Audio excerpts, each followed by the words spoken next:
que tu réalises, Sophie, que tu es la maman d'un grand champion. Ouais. Voilà. Même si... Oui. Donc, même si des fois, on peut dire que ça avait peut-être commencé difficilement. Difficilement, c'est par exemple le moment où tu découvres qu'il est autiste. Comment est-ce que tu l'as appris?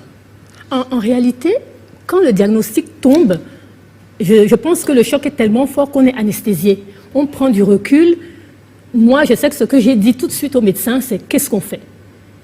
Oui, c'est qu'est-ce qu'on fait? Je ne me suis pas écroulée, je n'ai pas pleuré. Tout de suite, je lui ai demandé qu'est-ce qu'on fait?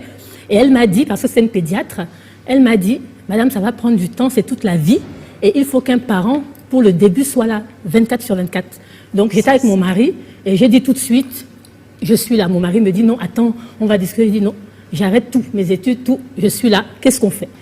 Ouais. La douleur est venue beaucoup plus tard. Beaucoup plus tard, j'ai envie de dire, à l'école. L'école maternelle, vous savez, c'est... les difficultés. La différence se voit vraiment quand ils sont avec les autres.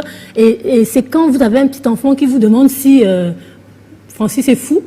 La vérité sort de la bouche des enfants. Quand, oui, c'est véritablement ça. Quand vous cherchez à l'inscrire dans 2-3 activités et qu'on vous dit après essai que attention, on va peut-être pas le garder, il n'est pas trop comme les autres, c'est là où ça choque. Mais la question qu'il a posée, c'est comment est-ce que tu découvres Qu'est-ce que vous amène chez le pédiatre? Pourquoi je vais chez le pédiatre? Parce que Francis, tout magnifique bébé qu'il était, à la crèche, on commence à me dire vers 18 mois, qu'il ne réagit pas comme les autres, il est très calme. Francis, quand il mange, il est très très propre, il ne fait pas comme les autres enfants. Oui, il ne se salit pas.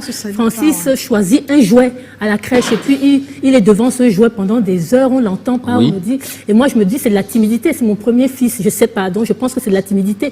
Ils insistent avec beaucoup de précautions en me disant non, c'est plus que de la timidité, regardez, observez-le, et je commence à me rendre compte que son regard n'est pas forcément